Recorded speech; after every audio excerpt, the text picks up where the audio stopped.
Hello छात्रों, कैसे सभी आप।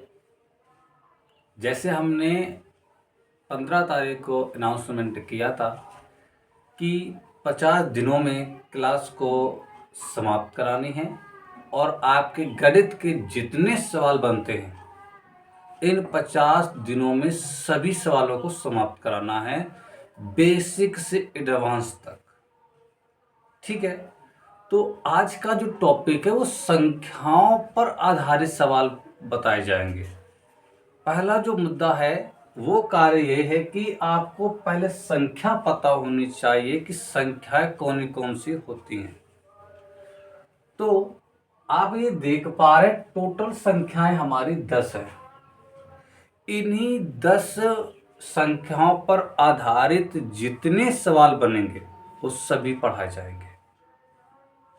ठीक है, देखिए ये प्राकृत संख्या है जो 1 से शुरू होती हैं, अनंत तक गिनी जाती हैं। 1 2 3 4 5 6 डॉट डॉट डॉट, 1000 10,000 20,000 30,000 जितनी संख्या हो जाएं वो हमारी प्राकृत संख्या होती हैं। ठीक है, फिर लिखा है 0 2 4 6 8।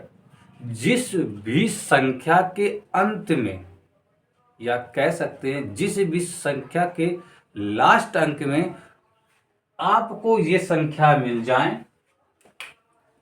0 2 4 6 8, वो सभी सम संख्याएं होंगी।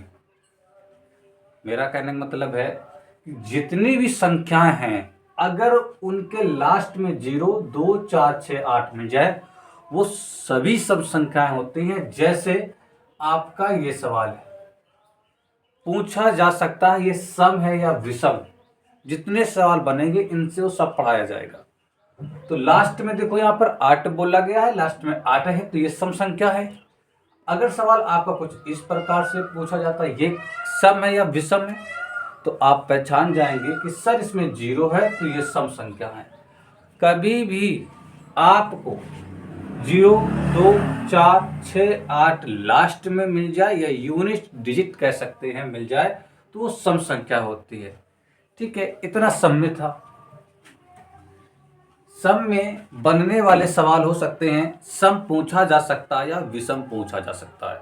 सम अगर पूछा जाए तो लास्ट में आपके 0, अभी बताया हमने 0 2 4 6 8, इससे इतने सवाल बनेंगे कि संख्या को पहचानिए ये सम है या विषम। और अगर आपको 1 3 5 7 9 मिल जाए तो समझ जाना ये विषम संख्या हो सकती है या अभाज्य संख्या भी हो सकती है। लेकिन प्रश्न में लिखा होगा कि सम संख्या को छांटिए या फिर लिखा होगा विषम संख्या को छांटिए। जो विषम संख्या होती है और अभाज्य संख्या होती है ये दोनों कंपाउंड में होती हैं। ठीक है, जैसे क्वेश्चन हमने ये लिया और आपसे पूछा जाए बताइए ये संख्या सम है या विषम, तो आप बता लेंगे कि लास्ट में सर जी 1 है तो ये इसमें आ रही है विषम में, तो ये संख्या विषम हो गई। अगर आपसे पूछा जा सकता है कि अब ये बताइए ये संख्या कैसी है, सम है या विषम है, तो लास्ट में 7 है, इसमें भी 7 तो संख्या हो जाएगी विषम। हालांकि ये अभाज्य संख्या भी है, हमने बताया कि सम नहीं, विषम और अभाज्य दोनों कंपाउंड में होती हैं।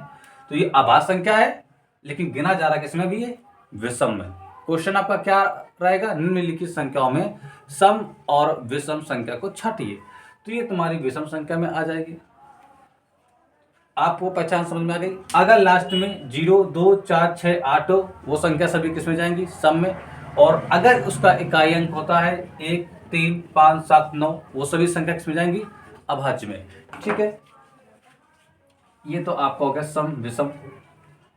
देखो विषम में आपका यहाँ तक कंप्लीट हुआ। अब आज प्राकृत संख्या कंप्लीट हुई, सम संख्या कंप्लीट हुई कि लास्ट में 0 2 4 6 8 होना चाहिए, और विषम भी कंप्लीट हुई कि लास्ट में 1 3 5 7 9 होना चाहिए। पूर्ण संख्या की बात करते हैं जिसे पूर्णांक की बात कहते हैं। पूर्ण संख्या तो ये है, पूर्ण संख्या ये है और पूर्णांक संख्या ये है। इन दोनों में अंतर क्या है, पूर्णांक संख्या जो होगी वो माइनस में होगी और प्लस में होगी, दोनों ही होंगी। ठीक है, -1 से लेकर पूछ लिया जा सकता है पेपर में कि -6 और 7 के बीच सभी पूर्णांक संख्या लिखिए। ऐसे क्वेश्चन आते हैं पेपर में। लिखा होगा -6 और 7 के बीच, 7 के बीच सभी पूर्णांक संख्या लिखिए, पूर्णांक संख्या लिखिए। ऐसे आपके क्वेश्चन बनेंगे। इन पर जितने आधारित सवाल होंगे इस सभी पार्ट 1 पार्ट 2 में पढ़ा दिया जाएगा। आज का जो टॉपिक है सिर्फ इन विषयों को समझाना, इन पर बनने वाले सवाल। कैसे लिखा है, पूर्णांक संख्या ज्ञात कीजिए और आपसे प्रश्न कैसे पूछा जा सकता है। क्लास 6-7 में आराम से सवाल आते हैं। लिखा होगा -6 और 7 के बीच सभी पूर्णांक संख्या लिखिए। तो आप स्टार्ट करेंगे -6 से, आरोही क्रम में करेंगे। इसको भूल जाएंगे कुछ समय के लिए, भूल गए, माइनस को भूल जाओ। तो 6 इसको अब अवरोही क्रम में लिख दो। किसमें लिख देना, अवरोही क्रम में। यानी 5 के बाद क्या आता है 6, फिर 4, फिर 3, फिर 2। इसको उल्टा लिख देना है, ठीक है। माइनस को भूलने के बाद अवरोही क्रम में लिख दीजिएगा 0। अब यहां से आप आरोही क्रम में लिख दीजिए। कहां तक जाना है, 6 तक ही जाना है। 7वां लिखना नहीं है, 6 तक ही जाना है आपको। 1 2 3 4 5, ये 6।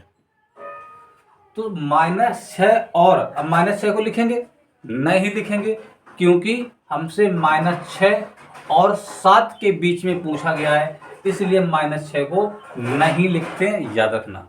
तो -5 से 6 तक जाएंगे, ठीक, समझ में आ गई बात। अगर माइनस का था तो माइनस से अवरोही क्रम में चलेंगे, माइनस को भूल जाने के बाद।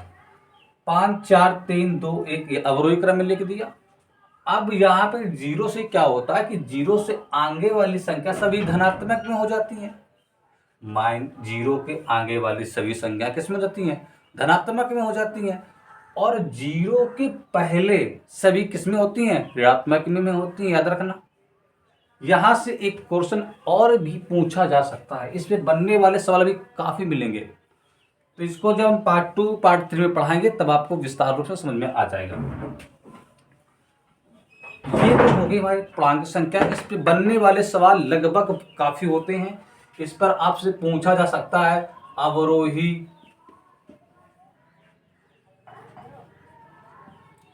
अवरोही पूछा जा सकता है या आरोही पूछा जा सकता है। इसी पर बनने वाले सवाल की बात कर रहे हैं हम। और इसी से आपसे पूछा जा सकता है छोटी बड़ी संख्या बताइए, छोटी बड़ी संख्या पूछा जा सकता है इसी से ना, ठीक है। और इस पर एक सवाल और भी पूछा जा सकता है। यहाँ से कुछ क्वेश्चन आते हैं सवाल, जिसे कहते हैं सरल कीजिए, कुछ इस टाइप से ना, ये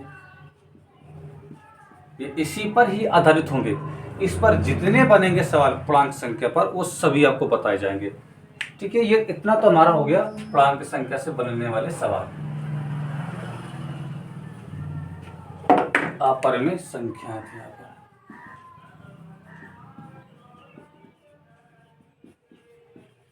अब इसके बाद हम बात करते हैं पूर्णांक संख्या। पूर्णांक संख्या में क्या होगा और प्राकृत संख्या में क्या होता है। पूर्णांक संख्या जो होता है वो 0 से स्टार्ट करेंगे, 0 1 2 3 4 5 6 अनंत तक। अगर यही हमसे बात की जाए प्राकृत संख्या में, तो प्राकृत संख्या में क्या होती है, आप स्टार्ट करेंगे 1 2 3 से लेकर अनंत तक। पूर्ण संख्या में क्या होता है, 0 को भी गिनना पड़ता है, इतना याद रखना। भाज्य संख्या की बात करते हैं और अभाज्य संख्या की बात करते हैं, दोनों में डिफरेंस क्या है। अभाज्य संख्या जो होती है इसके गुणनखंड केवल 2 ही बनते हैं, याद रखना। और भाज्य संख्या में क्या होता है, इसके गुणनखंड 2 से अधिक बनते हैं।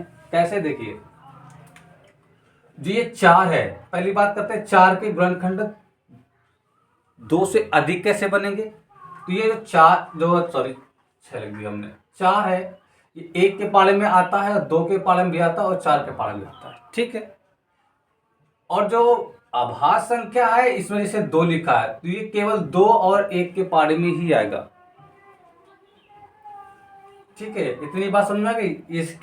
इसके गुणनखंड आपको 3 से अधिक मिलेंगे, नहीं 2 से अधिक, 2 से अधिक गुणनखंड मिलेंगे, 2 से अधिक गुणनखंड मिलेंगे, याद रखना, गुणनखंड।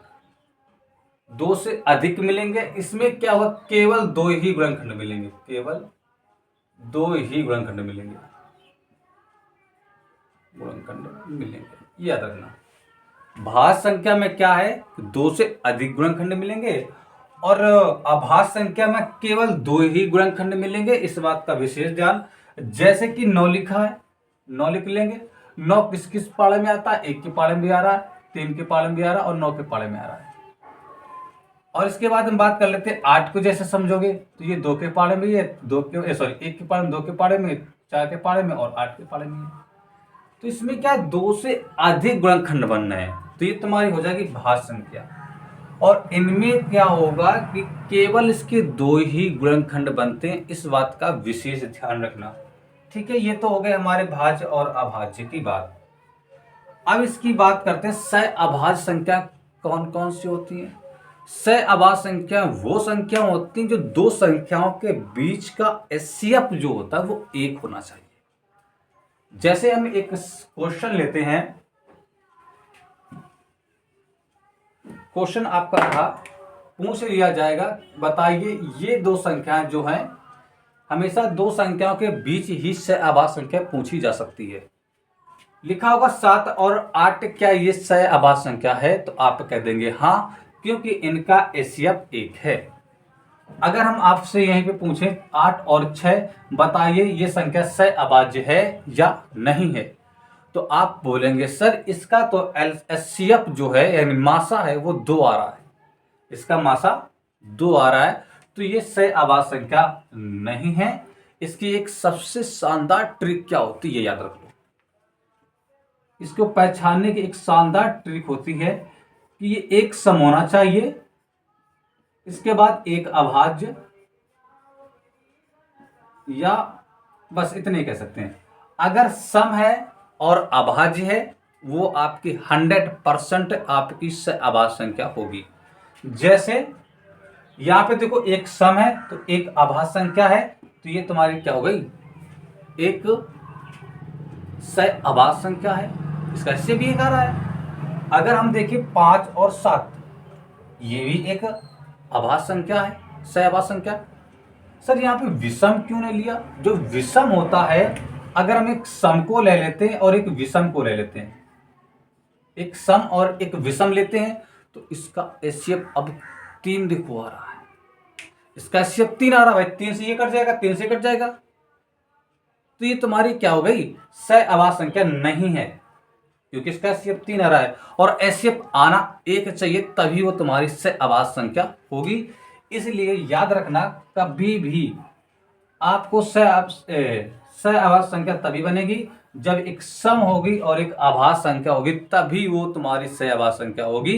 एग्जाम्पल एक लेते हैं, और जैसे ले लिया हमने 57 और एक ले लिया 11, या फिर हम एक क्वेश्चन और ले लेते हैं 101 और 516, ये दो, और पूछा जाए इनमें से सह अभाज्य संख्या कौन सी है, तो आपको याद भी रखना चाहिए कि सह अभाज्य संख्या की पहचान क्या होती है, एक सम हो चाहे एक अभाज्य हो। तो ये देखो एक अभाज्य संख्या है, ये एक सम संख्या है, तो ये तुम्हारी 100% एक सह अभाज्य संख्या होगी। ठीक, इसकी बात करते हैं, इसमें एक अभाज्य संख्या है, इतना पहचानो अभाज्य संख्या है कौन सी, बस इससे अभाज्य है, एक सह अभाज्य संख्या होगी, क्योंकि यहाँ पे एक अभाज्य है और ये भी तुम्हारी क्या है, एक विषम संख्या है, और हालांकि 3 से कट भी रही है, 3 एकम 3, 3 और 27, 19 से ना,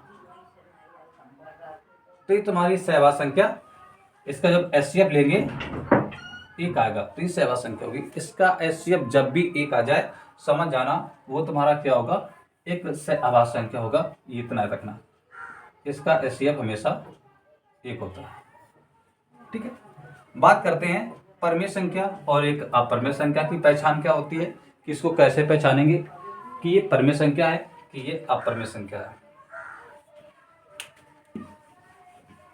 देखिए, जो परमेय संख्या होगी वो तुम्हारी एक वास्तविक नंबर में होगी, यानी उसके ऊपर कहीं भी आपको ये अंदर रूट का चिन्ह नहीं मिलेगा। ठीक, ये इसकी पहचान होगी। जैसे एक क्वेश्चन लिया हमने 16, ये 4 का वर्गमूल है। 16 जो है वो 4 का क्या है, वर्ग है। तो ये देखो इसमें अंडर रूट नहीं लगा है, तो ये तुम्हारी क्या हो गई, एक परिमेय संख्या हो गई। इसके ऊपर लगा जरूर था अंडर रूट, लगा जरूर था अंडर रूट, लेकिन 16 का जो वर्गमूल है वो आता है 4। अब देखो 4 के ऊपर तो आपका अंडर रूट नहीं लगा है, तो ये तुम्हारी हो गई परिमेय संख्या। जैसे देखो 7/5, इसके ऊपर कहीं अंडर रूट लगा है, नहीं लिखा। हर अंश के रूप में लिखा जरूर है, इसको भी हम अंश व हर के रूप में लिख सकते हैं, लेकिन एक का अंडर रूट एक ही होता है, एक का वर्ग एक ही होता है। अब 2/3 लिखा, क्या अंडर रूट लगा है, नहीं लगा है, तो ये परिमेय संख्या हो गई। अब देखो यहां पर भी केवल 3 लिखा गया है, तो ये तुम्हारी एक परिमेय संख्या है।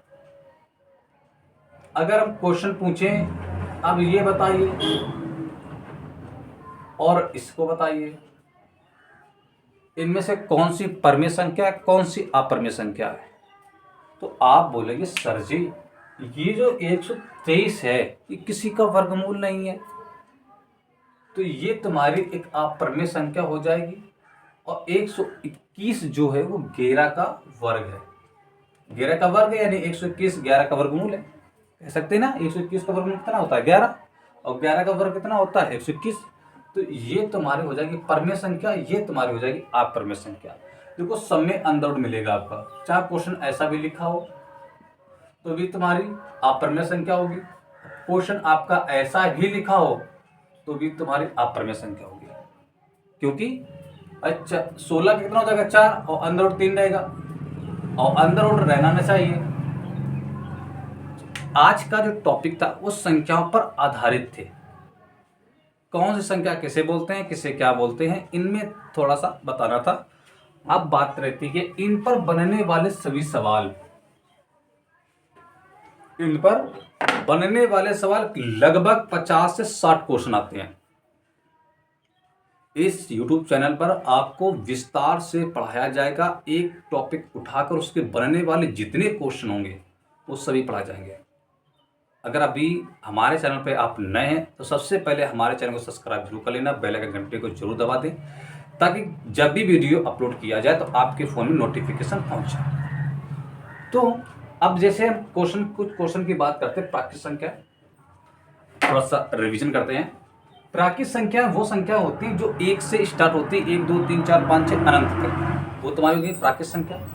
फिर बात करते हैं सम संख्या की पहचान, अभी बताई थी कि लास्ट में 0 2 4 6 8 होना चाहिए, वो सभी संख्या क्या होती है आपकी सम संख्या होती हैं। और यहाँ पे बनने वाले क्वेश्चन बहुत होते हैं, इन 2 से क्वेश्चन बहुत बनते हैं, इन 2 से ना पूछा जाएगा सम बताइए विषम छाटिए, अभी बताया था हमने। जिसके लास्ट में 1 2 1 3 5 7 9 हो वो आप पहचान जाना कि वो विषम की बात कर रहा है। अगर लास्ट में 0 2 4 6 8 है तो समझ जाना वो सम की बात कर रहा है, ये भी पहचान हमने बताई थी। इस पर क्वेश्चन बहुत बनते हैं, और क्वेश्चन इससे पूर्णांक भी बहुत बनते हैं। इन पर बनने वाले सवाल कल आपके अपलोड करा दिए जाएंगे 10 बजे। और पूर्णांक संख्या पूर्ण संख्या 10 पता चल गया, पूर्णांक में तो क्या बनेंगे, इनके तो इम्पोर्टेंट लिख लेंगे, इन पर कम सवाल बेस पर पढ़ेंगे, कम से कम 50 सवाल, ठीक है। ये दोनों में इनमें कल हम पढ़ाएंगे। पूर्ण संख्या वो संख्या होती हैं जो 0 से प्रारंभ होकर अनंत तक होते हैं, गिनती इनकी लाख करोड़ 10 करोड़ 20 करोड़ आराम से हो जाते हैं। इसके बाद करते हैं भाज्य संख्या, जिसके गुणनखंड 2 से अधिक होते हैं वो आपकी भाज्य संख्या होती हैं, और जिसके गुणनखंड केवल 2 ही होते हैं, केवल 2 ही होते हैं, वो आपके अभाज्य संख्या कहलाती हैं। सहभाज्य संख्या वो संख्या होती है जिसका एचसीएफ 1 हो, जैसे इसका एचसीएफ कितना हो जाएगा, इसका एचसीएफ हो जाएगा 1 और इसका भी एचसीएफ हो जाएगा 1, तो ये सभी संख्या अभाज्य संख्या होती हैं। और जैसे हम लेते हैं एक 16 और एक 18 ले लेते हैं तो इसका एचसीएफ कितना हो जाएगा 2, तो ये सहभाज्य संख्या नहीं होगी। अब क्वेश्चन एक और लेते हैं, जैसे 21 ले लिया 27 ले लिया, पूछा जाए क्या ये सहभाज्य संख्या है, तो आप इनका पहले सबसे पहले क्या करेंगे एचसीएफ निकालेंगे, एचसीएफ इसका 3 आएगा तो ये सहभाज्य संख्या नहीं होगी, याद रखना। क्वेश्चन लिया हमने 21, 29, और पूछा जाए कि ये सैवा संख्या है या नहीं, तो आप क्या करेंगे, इसका सबसे पहला काम मुद्दा यही है कि एचसीएफ ले लो। अभी बताया था कि एक अगर आभाज्य संख्या हो, एक सम हो चाहे विषम हो, तो ये एक आभाज्य संख्या है, तो यहीं पे आप समझ जाइए इसका एचसीएफ 1 होगा, तो ये सही आभाज्य संख्या होगी। इसकी पहचान अभी हमने बताई थी। इसके बाद बात करते हैं परमेय संख्या और अपरमेय संख्या में क्या अंतर है। जिसके ऊपर अंदर लगा रहा है वो वास्तविक संख्या में ना आए तो समझ जाना वो संख्या तुम्हारी कैसी हो जाती है, एक अपरमेय संख्या के रूप में हो जाती है। आज का इतना ही था, और इस पर एक क्या क्या सीखेंगे, इन पर बढ़ने वाले सवाल क्या क्या थे ये और समझ लो। एक तो यहाँ पर इन पर ये भी संख्याओं के प्रकार पर ही चलेंगे, भी जितने सवाल बनेंगे इस पर बेस होने वाले, एक तो सबसे आरोही पढ़ेंगे, इसी पर बेस होने वाले सवाल अवरोही पढ़ेंगे, इसी पर बनेंगे सब सवाल ये। इसके बाद पढ़ेंगे मान ज्ञात करो, मान ज्ञात करो, इस पर बनेंगे सवाल काफ़ी बताएंगे हम, मान ज्ञात करो। और इसी पर बनने वाले सवाल आपके होते हैं, पूर्णांक के सवाल बहुत पूछे जाते हैं पेपर में, पूर्णांक के सवाल बहुत पूछे जाते हैं। पूर्णांक पर बनने वाले जितने सवाल होंगे सब पढ़ाएंगे, इसी पर बेस पर आधारित सवाल आपको पढ़ाएंगे। अभी हम नियम, 1 का नियम, 2 का नियम जो लिखे हैं ना, इनके नियम पढ़ाएंगे 11 तक, इसी पर बेस है सब पूरे। संख्याओं पर अभी आधारित सवाल पढ़ रहे हैं। अभी हम विभाजित जिसे कहते हैं, नियम लिख लो, नियम पढ़ाएंगे अभी हम 1 से लेकर 10 तक, 11 तक नियम पढ़ाएंगे अभी। इसके बाद इसी पर बनने वाले संख्या अभाज्य और भाज्य की पहचान बता दी है, सम विषम की पहचान बता दी है, कर लोगे। और इस पर जो आपके बनने वाले सवाल, अब तो खैर इतने ही सवाल हो सकते हैं कि अवरोही पूछ सकता है, आरोही पूछ सकता है, मान ज्ञात कीजिए, पूर्णांक पूछ लेता है, या नियम पूछ लिया जाएगा। और जो इस पर सवाल होते हैं इसी पर बात कर रहे हैं, जो आरोही आपके होते हैं वो 6 प्रकार के होते हैं। चलेगा, इस पर जो होते आरोही 6 प्रकार के होंगे, ये भी 6 प्रकार के होंगे, इतना है रखना। अब इस पर 6 प्रकार के सर्जी कौन कौन से होंगे, ठीक है ना। इसमें आपके 6 प्रकार के आरोही पढ़ाएंगे, 6 प्रकार के अवरोही पढ़ाएंगे। इसके बाद हम तुम्हें मान ज्ञात करना सिखाएंगे, पूर्णांक पर बनने वाले जितने सवाल होंगे वो सिखाएंगे। इसके बाद हम नियम पर चलेंगे 1 से लेकर 11 तक, इस पर बहुत क्वेश्चन बनते हैं। जो मोस्ट इंपोर्टेंट है ये नियम, पूर्णांक और आरोही, हालांकि सभी मोस्ट इंपोर्टेंट है, और हम जो पढ़ाने वाले हैं वो सभी विस्तार पर जितने सवाल बनते जाएंगे एक हेडिंग पर उतने ही सवाल बना देंगे। तो आप प्राकृत संख्या और ये सहभाज्य अभाज्य सभी सीख गए होंगे। तो आज का इतना ही कार्य था, और कल आपका जो पढ़ाएंगे वो हम आरोही अवरोही मान ज्ञात कीजिए पूर्णांक नियम पर आधारित सवाल पढ़ाएंगे। अब वीडियो काफ़ी लंबा हो सकता है, या फिर इसे हम पार्ट 1 पार्ट 2 करके वीडियो अपलोड कर देंगे। इन 50 दिनों में मैं कोर्स को समाप्त कराने हैं। तो आज आपका सिर्फ और सिर्फ आज हम डेमो इसे कह सकते हैं, इसे हम एक भी दिन नहीं काउंट करेंगे। डेमो 1, डेमो 3 दिन आपका डेमो चलेगा। डेमो खत्म होने के बाद जब हम आपका डे काउंट करेंगे, क्योंकि अभी तो हम सिर्फ बेसिक पढ़ रहे हैं, ये संख्याओं पर आधारित क्वेश्चन पढ़े थे कि यहाँ से कितने क्या क्वेश्चन बन सकते हैं, यहाँ पर कितने ही सवाल बनेंगे, या क्वेश्चन एक इसमें और बन सकता है कि परमेय संख्या और अपरमेय संख्या को पहचानना, ये भी बनेगा क्वेश्चन। ये भी क्वेश्चन बन सकता है कि सहभाज्य संख्या को पहचानो। इस पर जितने सवाल बनेंगे वो आपको कल यूट्यूब चैनल पर, इसी यूट्यूब चैनल पर मिल जाएंगे। ठीक है, आज का इतना ही। अगर हमारा वीडियो आपको पसंद लगा हो तो इस वीडियो को लाइक सब्सक्राइब जरूर करना, और ये वीडियो उन दोस्तों को जरूर भेजना जिनकी गणित बिल्कुल कमजोर है, कुछ भी नहीं आता है, 100% उसकी गणित सही हो जाएगी। एक शर्त रहेगी कि जितने वीडियो हम डालेंगे उनको मन से पढ़ना है, उसे नोट करना है, और जितना होमवर्क दिया जाए उसे करना है। ये आज का डेमो 1 है, डेमो टोटल 3 रहेंगे, तो ये डेमो 1 है। 3 दिन के बाद आपके डे काउंट होंगे 50 दिनों के लिए। इन 50 दिनों में आपकी गणित, मैं गारंटी देता हूँ, आपकी गणित बिल्कुल बिंदास हो जाएगी। जितना कार्य दें उतना करना पड़ेगा। जितने 1 से बनने वाले सवाल होंगे सब पढ़ाएंगे। अब इन पर बहुत सवाल बनेंगे, कम से कम 100-150 सवाल इसी पर। और याद रखना ये क्लास जो बनती है जाकर किसी विद्यार्थी के मन में डाउट हो कि सर ये मेरे क्लास का है या नहीं है, तो एक बात याद रखना कि ये क्लास आपकी जो रहेगी वो कह सकते हैं कि कक्षा 3 से ना, और क्लास 8 तक काम करेगी। इस पर जितने सवाल हम पढ़ाएंगे क्लास 3 से लेकर क्लास 8 तक, यानी 4 5 6 7 8, 3 4 5 6 7 8, 6 क्लास का मिश्रण होगा ये पूरी क्लास। 50 दिन की जो क्लास हम अपलोड कराने वाले हैं या बनाने वाले वीडियो हैं, उन 50 दिनों में जितने सवाल बनेंगे वो कक्षा 3 से लेकर कक्षा 8 तक विद्यार्थियों के लिए यूजफुल बहुत होने वाले हैं। तो 6 क्लासियों का मिश्रण इस यूट्यूब चैनल में मिलेगा, बेसिक से एडवांस तक, जहां आपकी ट्रिक यूज होगी। ट्रिक भी बताते जाएंगे, जैसे अभी एक हमने ट्रिक बताई थी, सहअभाज्य की पहचान क्या होती है उसका पहचान अभी बता दिया था। एक सम होना चाहिए, एक अभाज्य संख्या होनी चाहिए, बस।